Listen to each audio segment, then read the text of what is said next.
je fais des vidéos qui parlent d'amour. Oui, je passe ma vie à te dire tiens, tu devrais plutôt faire ça, tu devrais plutôt faire ça. Mais combien de fois vous me dites je sais Nat que tu vas me dire que j'aurais dû faire ça, mais j'y arrive pas. C'est la raison pour laquelle je fais cette vidéo. Salut YouTube, comment ça va? Je suis ravie de te retrouver pour cette vidéo bien spéciale, j'ai envie de te dire. Parce qu'effectivement, je donne des conseils, c'est vrai, c'est clairement l'objet de cette chaîne YouTube, mais en même temps, si t'arrives pas à les appliquer, c'est un vrai problème. C'est la raison pour laquelle je vous ai demandé à toutes et à tous sur Instagram de me raconter comment et pourquoi vous n'arrivez pas à appliquer ces fameux conseils qui pourtant paraissent tellement évidents, qui tombent sous le sens. Évidemment qu'un connard qui te respecte pas, tu vas couper les ponts et tu vas arrêter de le voir. Malheureusement, c'est beaucoup plus facile à dire qu'à faire, c'est ce que vous n'arrêtez pas de me dire, que ce soit par message ou dans les rendez-vous sur mon site utilefutile.fr. Donc sans plus attendre, c'est parti, on va voir qu'est-ce qui vous empêche d'appliquer ces fameux conseils. Et on démarre avec Ambre qui n'arrive pas à appliquer mes conseils pour oublier son ex, je te lis ça. Salut Nad, comme tu as dit dans ta story, je viens pour ton hashtag trop dur. Effectivement, c'est bien, merci de suivre les stories. Parce qu'au cas où tu ne le sais toujours pas, c'est lorsque je fais des stories qu'il faut venir me raconter ton histoire, sinon ça sert à rien, je ne lis pas les messages privés. En effet, je n'arrive pas à appliquer tes conseils. Je suis encore amoureuse de mon ex, je l'ai bloqué de partout, j'ai coupé tout contact avec lui, mais impossible de passer à autre chose, je passe toujours sur son profil, etc. Comment t'arrives à passer sur son profil si tu l'as bloqué de partout ?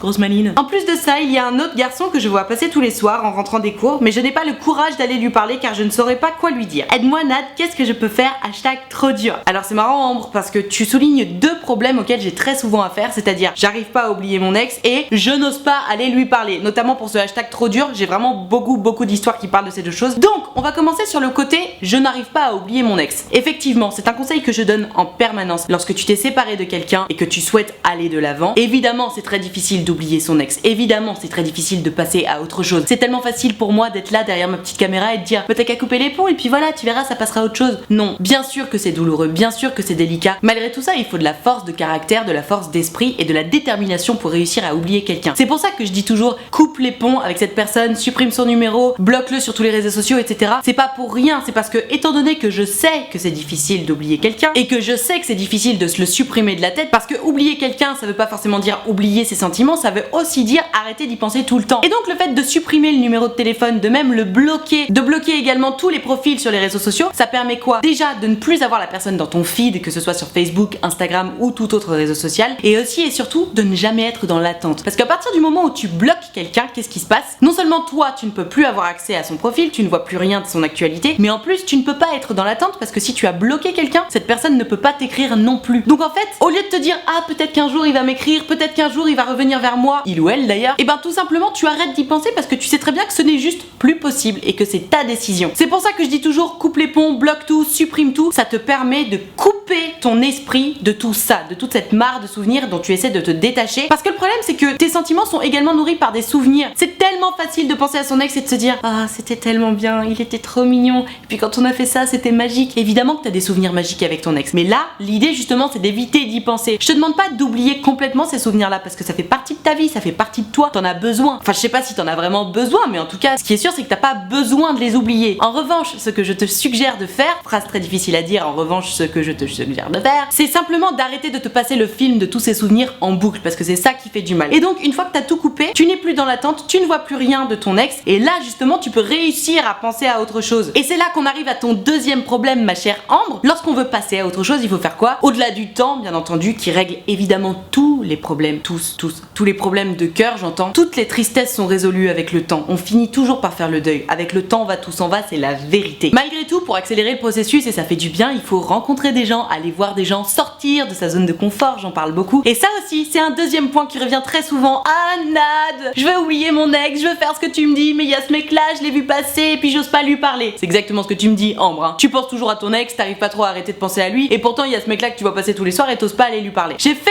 une vidéo exprès pour oser aller parler à quelqu'un. J'ai fait une vidéo exprès pour aborder quelqu'un sans passer pour la lourdeur, côté homme et côté femme. Donc il y a quand même des clés sur ma chaîne YouTube qui te permettent de dire ok je vais faire ça, je vais faire ça, je vais faire ça, telle vidéo ça va m'aider à ça, telle vidéo ça va m'aider à ça. Maintenant j'en parlais tout à l'heure, il faut aussi une vraie détermination. Si t'as envie de passer à autre chose, si tu vois ce mec passer tous les soirs devant toi, peut-être que c'est un signe, peut-être qu'il faut y croire un petit peu, avoir un peu plus d'espoir, un peu plus de candeur dans ses idées. Bien entendu, tu peux décider que la magie n'existe pas et que les signes n'existent pas et qu'il n'y a aucune magie dans la vie. Mais qu'est-ce que ça te coûte d'y croire un petit peu? À part un petit peu plus de bonheur, un petit peu plus d'espoir. Tu peux aussi voir les choses sous cet angle, te dire que bon, mais si ce mec passe là tous les soirs devant toi, si moi je viens de prendre ton histoire parmi des milliers qu'on m'envoie, tu crois pas que ça veut dire qu'il y a un signe? Tu crois pas que ça veut dire que peut-être il faut que t'ailles lui parler? Si moi-même je te le dis, vas-y, va lui parler. Ose, ne serait-ce que lui demander l'heure, j'en sais rien. Fais genre t'as perdu ton portable et tu lui demandes d'appeler ton téléphone. Il y a plein de façons hyper faciles de discuter avec quelqu'un. J'en reviens à cette idée de ah désolé, j'ai perdu mon portable, est-ce que tu peux faire sonner mon téléphone s'il te plaît pour voir si quelqu'un répond. Tu fais bien attention à mettre ton téléphone en off, tu l'éteins, tu vois, et tu vas le voir et tu dis écoute, je suis désolée, je te vois passer tous les soirs donc je sais pas pourquoi c'est toi que je viens voir mais voilà, j'ai perdu mon téléphone. Je me demande si on me l'a pas volé, est-ce que tu veux bien que j'essaie d'appeler mon téléphone avec le tien? C'est tellement magique parce que du coup tu vas avoir son téléphone. Tu vas faire genre tu l'as retrouvé, genre c'était ta copine qui t'avait fait une blague, je sais pas, et t'as son numéro de téléphone donc tu lui envoies un texto en disant merci infiniment, j'ai retrouvé mon téléphone, en fait c'était une blague, nanana. Et tu vois si le mec te répond ou pas. Et là peut-être que vous pouvez commencer à discuter. Il y a plein de façons qui s'offrent à toi. Si tu t'ouvres un petit peu les yeux, si tu ouvres ton mindset à la candeur, à l'espoir et à l'envie d'aller au-delà, tu peux le faire. Et c'est ce que je dis tout le temps. Et vous êtes tellement nombreux à me dire ah mais Nad, c'est plus facile à dire qu'à faire. Et je réponds toujours la même chose. Si c'était facile, ce serait pas intéressant. Tout ce qu'on fait qui est facile dans la vie, c'est chiant, c'est pas intéressant. Se faire des pâtes, c'est chiant. Si tu ne sais pas te faire des pâtes, c'est que tu as un vrai problème.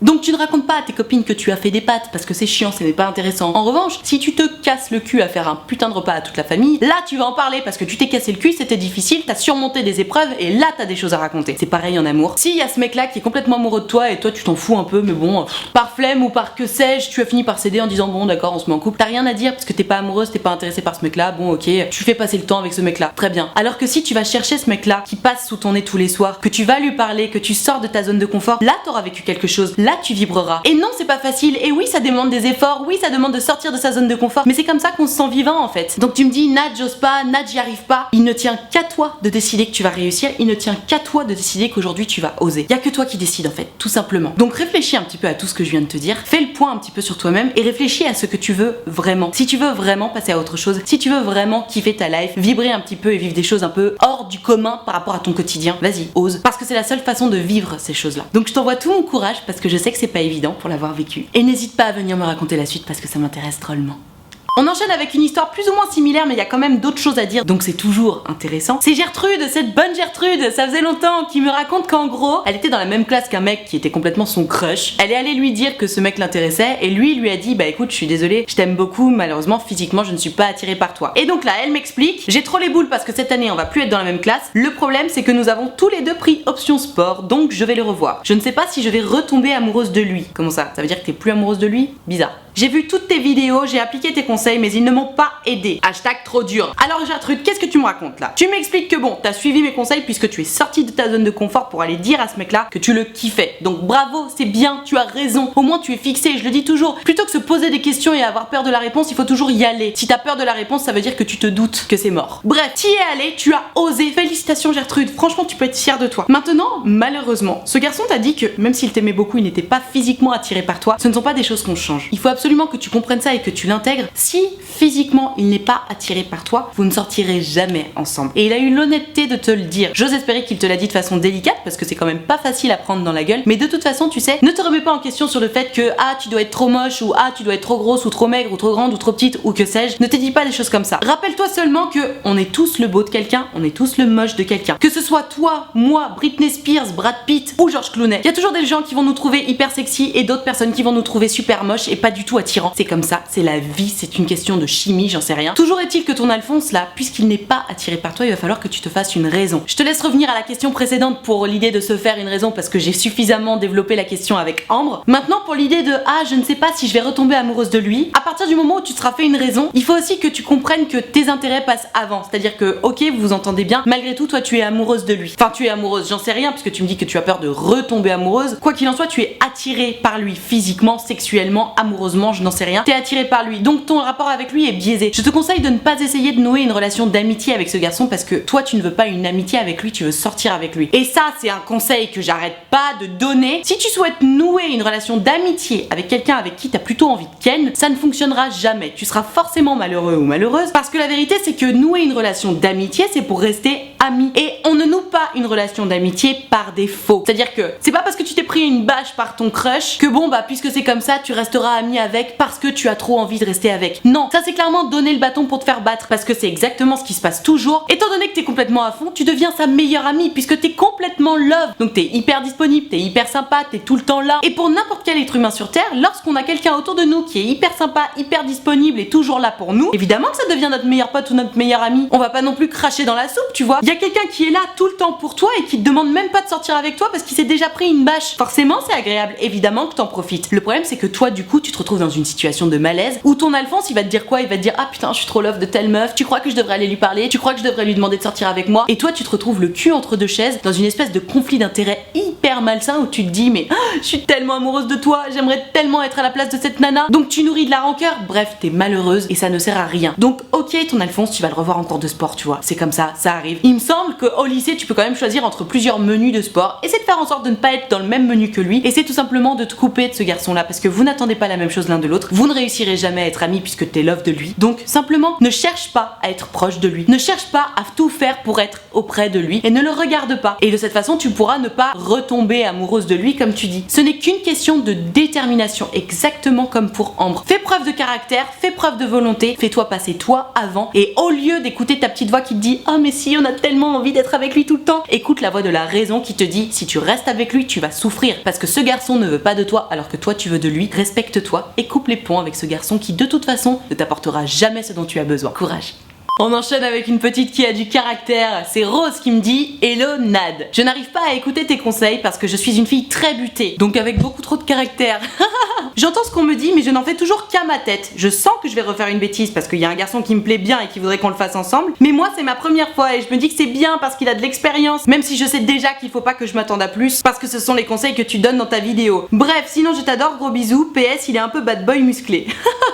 Ok Rose, je vois tout à fait ton profil parce que je connais quelqu'un de très proche de moi qui est exactement pareil, c'est-à-dire complètement buté. T'entends tous les conseils de tout le monde, tu es d'accord avec ces conseils là, mais tu peux pas t'empêcher d'en faire qu'à ta tête comme tu le dis, c'est-à-dire que tu fonces dans le mur parce qu'il y a que comme ça que tu comprends, et le pire c'est que les gens qui sont comme toi, généralement ils foncent pas une fois dans le mur, ils foncent pas deux fois dans le mur, ils foncent pas trois fois dans le mur, ils foncent dans le mur jusqu'à ce qu'ils se cassent la tête, et ça c'est chiant parce que ça entraîne tellement de dommages collatéraux. Ça entraîne des dommages avec tes amis qui sont là pour t'écouter, pour essayer de te conseiller, qui finissent par être vexés que tu ne les écoutes pas et que tu n'appliques pas tous les conseils qu'ils ont mis du temps à essayer de te donner. Parfois ça peut toucher ta famille, parfois ça peut toucher ton portefeuille parce que faire des conneries parfois ça coûte cher. Selon les situations ça peut amener à devoir payer des choses. Bref, Rose, puisque tu le dis toi-même, tu es buté, t'as besoin de te casser la tête dans le mur pour comprendre les choses. Après tout, puisque tu es comme ça et que tu le sais, pas de problème, fonce dans le mur, fais tes erreurs, mais je te demande une seule chose en retour, apprends de ces erreurs là. Parce que le problème des gens qui sont butés comme ça, c'est que comme je disais, ils se cassent la tête une fois, deux fois, trois fois, quatre fois, et au final ils comprennent toujours pas la leçon. Tu as le droit d'être buté puisque tu es comme ça et que tu le sais, c'est pas un problème. Mais justement parce que tu le sais, tu peux essayer d'en tirer profit. De toute façon dans la vie tout le monde apprend de ses erreurs, c'est une certitude. Mais puisque toi tu as tendance à faire pas mal d'erreurs puisque tu n'écoutes pas les conseils des autres, et y a pas de problème avec ça. Tu vis les choses à fond, tu suis ton instinct à fond. Bon évidemment ton instinct peut aussi te faire défaut, y a pas de problème, mais apprends de ces erreurs là. C'est à dire que bon, admettons tes copines elles te donnent des conseils, tu vois, admettons moi je te donne des conseils, admettons n'importe qui te donne des conseils. Tu les as pas suivis une fois, tu t'es tapé dans le mur. Tu les as pas suivis deux fois, tu t'es tapé dans le mur. Tu les as pas suivis trois fois, tu t'es encore tapé dans le mur. Peut-être qu'il y a un moment où il faut que tu te dises ah tiens, telle personne ou telle autre personne m'avait donné tel conseil, je l'ai pas suivi une fois, deux fois, trois fois, les trois fois ça m'a cassé la tête. Est-ce que je ferais pas mieux finalement la prochaine fois de l'écouter? C'est là qu'on peut faire la différence entre être buté et être con. Si tu finis par comprendre une leçon, ça veut dire que tu es seulement buté et que bon bah oui ok tu mets un peu plus de temps et tu fais un peu plus de dommages autour de toi pour comprendre une leçon, mais au moins tu la comprends. Si tu ne comprends jamais la leçon, désolé mais ça veut dire que tu es complètement con. Parce qu'on peut perdre une carte bleue, mais pas 15, tu comprends?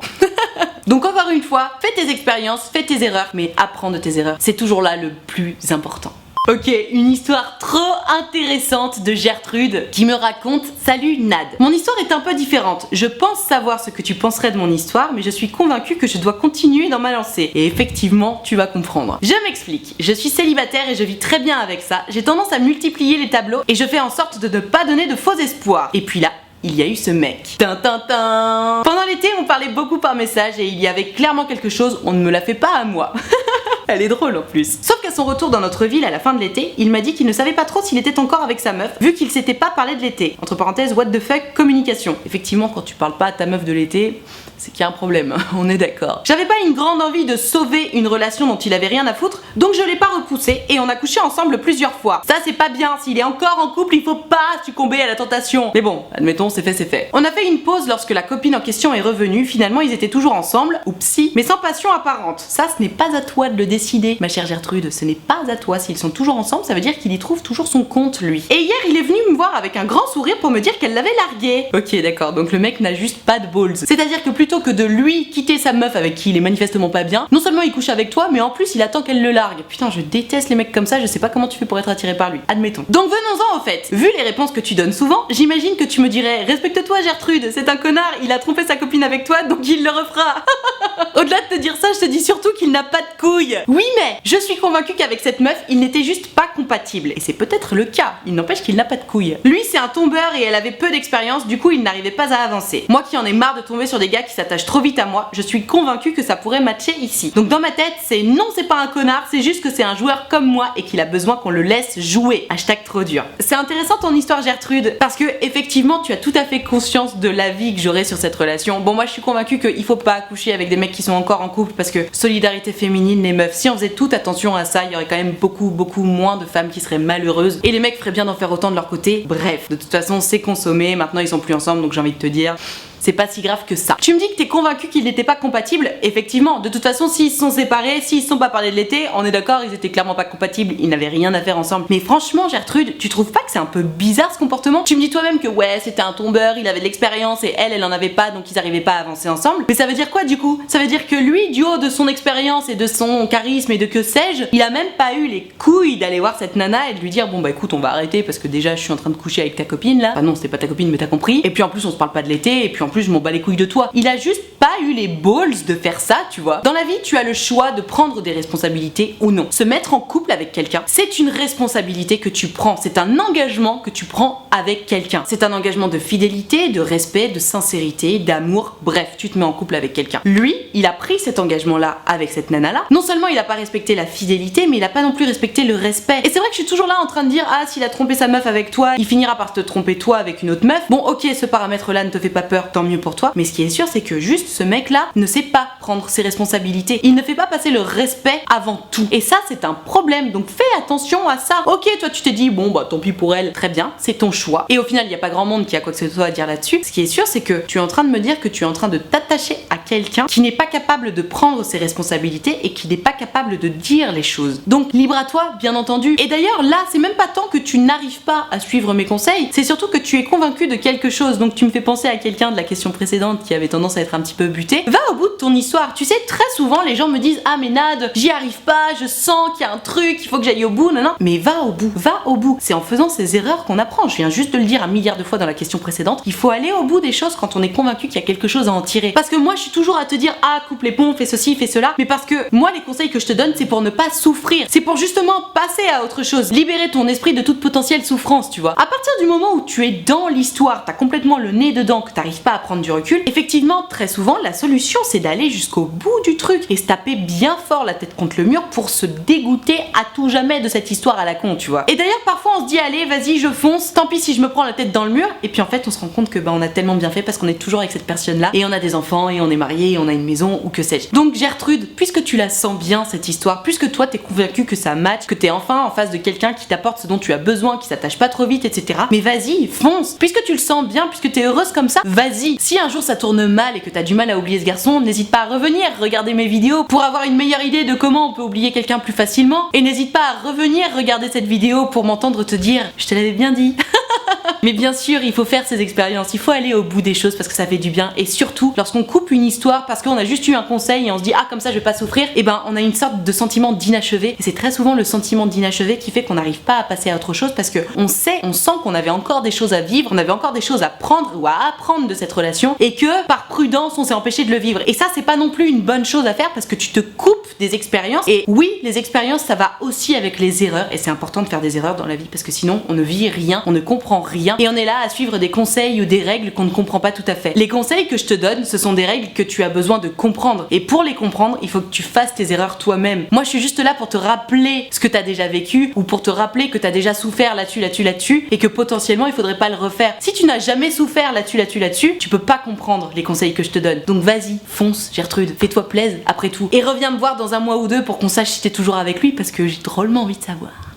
Ok, l'histoire typique qui prouve qu'il faut absolument oser de temps en temps et sortir de sa zone de confort, bref, suivre les conseils de mamie Nadia, je te lis ça tout de suite. C'est Chloé qui me raconte « Hola Nad, j'avais un crush que j'ai su aller aborder grâce à tes conseils. Bravo, tu es sortie de ta zone de confort. Le feeling passait bien, on parlait presque tous les jours et on se voyait de temps en temps, mais toujours avec des amis, jamais seul. Sauf que voilà, je ne comprends pas comment on fait pour draguer quelqu'un, du coup je restais dans le langage pote, mais pas plus. Je voyais bien que des fois lui me tendait des perches, mais je ne les saisissais pas et ramenais toujours la conversation à quelque chose d'amitié. Ça a duré 3 mois, puis petit à petit on a arrêté de se parler et au final j'ai appris qu'il s'était mis en couple. Putain, t'as tellement laissé passer le train Chloé, c'est trop triste. Et d'ailleurs j'ai compris qu'il s'était mis en couple pile au moment où on arrêtait de se parler. Bah ouais, ça veut tout dire, c'est toujours ça hein. Quand quelqu'un arrête de te parler, ça veut dire qu'il y a quelqu'un d'autre. Mais 3 mois Chloé, t'as tellement laissé passer le train. À l'heure actuelle je suis plus en crush sur lui, mais j'ai quand même ce sentiment de regret de pas avoir osé le draguer parce que je me doute que c'est la raison de pourquoi il s'est mis avec quelqu'un d'autre. Évidemment Chloé, il a attendu 3 mois, il t'a dragué pendant 3 mois, il t'a lancé des perches pendant 3 mois et toi tu les as juste pas saisies. Évidemment au bout d'un moment il s'est dit bon bah ok elle est pas intéressée, je passe à autre chose. Et évidemment que derrière il y a d'autres petites nanas. C'est trop triste. Voilà, je te souhaite une bonne journée, j'aime beaucoup tout ce que tu fais, continue comme ça, hashtag trop dur. Ma pauvre Chloé, je suis tellement désolée pour toi. C'est trop dommage parce que c'est toi qui es allé le voir, t'es sortie de ta zone de confort, tu le dis toi-même, t'as suivi mes conseils pour oser l'aborder etc. Ça a fonctionné, il était intéressé par toi et en fait ce que j'arrive pas à comprendre c'est comment tu as pu trouver la force et le courage de sortir de ta zone de confort pour aller l'aborder et que derrière quand il te lançait des perches tu n'arrivais pas à les saisir parce que à mon sens c'est quand même beaucoup plus difficile d'oser aborder quelqu'un plutôt que de saisir les perches qu'on te tend tu vois. Après tu me dis que vous voyez toujours avec des amis, que vous étiez jamais seul. Je peux entendre que c'est un peu délicat de saisir ce type de perche là, de drague quand il y a des mondes autour. Malheureusement lorsqu'on est jeune, quand on est au collège, au lycée, même à la fac parfois, il y a très souvent du monde autour de toi. Le délire de on va boire un verre et c'est très assumé qu'on se plaît l'un l'autre et que ce soir on va sans doute sortir ensemble, ça vient plutôt avec le temps. Je sais pas ce qui fait que lorsqu'on est un peu plus jeune, il faut surtout faire comme s'il se passait rien. Et toi en fait tu es complètement figé dans ce truc là. C'est-à-dire que t'as osé aller l'aborder parce que tu te cachais derrière ce délire de bon non mais peut-être que je t'aborde pour rester amis. Et lorsqu'il te tendait des perches de drague, tu n'as pas osé les saisir. Pourquoi? Parce qu'en fait tu te protèges. T'as peur que les autres voient ta faiblesse, c'est-à-dire que tu kiffes tel ou tel mec et que ouais tu rentres dans un jeu de séduction avec ton crush. Il faut que tu te questionnes sur les raisons pour lesquelles tu n'oses pas devant les autres ou même devant simplement ton crush assumer que ouais telle personne te plaît. Est-ce que t'as peur qu'on se moque de toi? Est-ce que tu as peur de finalement te prendre un râteau? Est-ce que tu as peur qu'on t'humilie? Je ne sais pas. Il y a que toi qui peux connaître la réponse, mais réfléchis à ça parce que tu t'empêches de vivre des choses. C'est exactement ce que je disais dans la première question. Je disais il faut vibrer, il faut oser faire les choses, il faut oser saisir ces perches qu'on te tend parce que sinon on rate le train, parce que sinon on regrette. Tu me dis toi-même que t'as ce sentiment de regret même si c'est plus ton crush et je te comprends tellement en fait. Pendant 3 mois le mec il t'a attendu et toi t'as juste pas osé. C'est trop dommage, c'est trop dommage. Avec tous les outils qu'on a en plus maintenant, si t'assumes pas de draguer en vrai, tu peux toujours envoyer des messages sur les réseaux sociaux, faire comprendre des trucs. C'est tellement facile maintenant. T'imagines à l'époque quand il y avait pas tous ces réseaux sociaux, qu'il fallait tout faire en vrai, qu'il fallait appeler au téléphone chez les parents. Nous on n'a plus tous ces problèmes là et t'as même pas encore osé avec tout ça. Pose-toi des questions sur toi-même Chloé. Qu'est-ce qui se passe à l'intérieur de toi? Qu'est-ce qui fait que t'as si peur de saisir ces perches là et de montrer finalement la vérité, c'est-à-dire que tu étais intéressé par ce garçon qui lui-même t'avait montré qu'il était intéressé par toi. Il faut que tu fasses une introspection là-dessus parce que les réponses sont au fond de toi et surtout les réponses vont t'aider à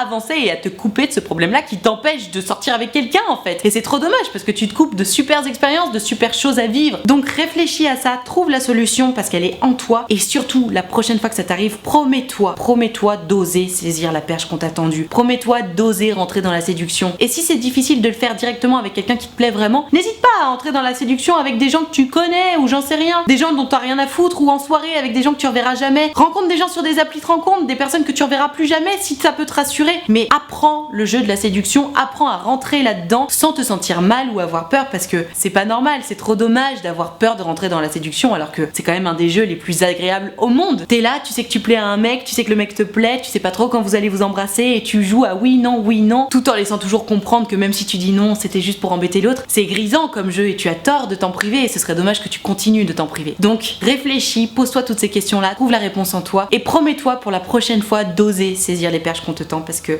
c'est la base.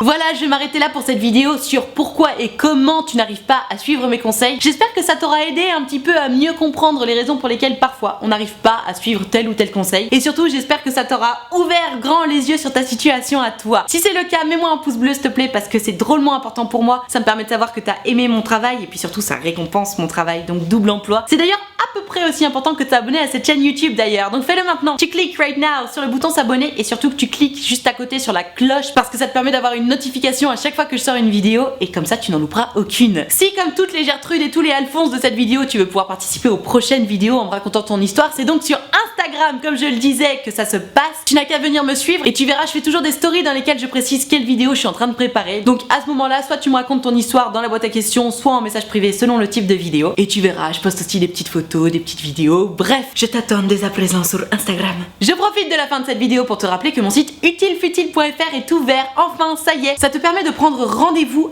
avec moi pour me raconter ton histoire de cœur à l'écrit, au téléphone, en visio ou même en vrai. Je te laisse checker les tarifs et les modalités sur mon site utilefutile.fr mais sans vouloir me la péter, c'est plutôt pas mal fait. Je te rappelle également que l'option de souscription payante à ma chaîne YouTube est activée, ce sont les abonnés de diamant. Il y a également les abonnés de platine et les mécènes. Ils ont tous en commun qu'on a un groupe Facebook sur lequel on discute tous ensemble. Je fais régulièrement des lives Facebook exclusifs pour les abonnés de diamant. Et aussi et surtout, si jamais t'as un petit problème de cœur, tu peux venir m'en parler directement via Facebook Messenger puisqu'on est tous amis sur Facebook. Si jamais ça t'intéresse, c'est 5 € par mois pour les abonnés de diamant. Les abonnés de platine ont l'avantage d'avoir en plus 10 € par mois à utiliser sur mon site utilefutile.fr et les mécènes ont 25 € par mois à utiliser sur mon site utilefutile.fr. Je te laisse checker ça. En tout cas, si ça t'intéresse, n'hésite pas à venir les rejoindre. Ils sont tous hyper sympas. Et il y a une très bonne ambiance sur le groupe. Tout ceci étant dit, merci infiniment d'avoir suivi cette vidéo en entier. Et moi, en attendant la prochaine vidéo, je te fais des très gros bisous. Ciao.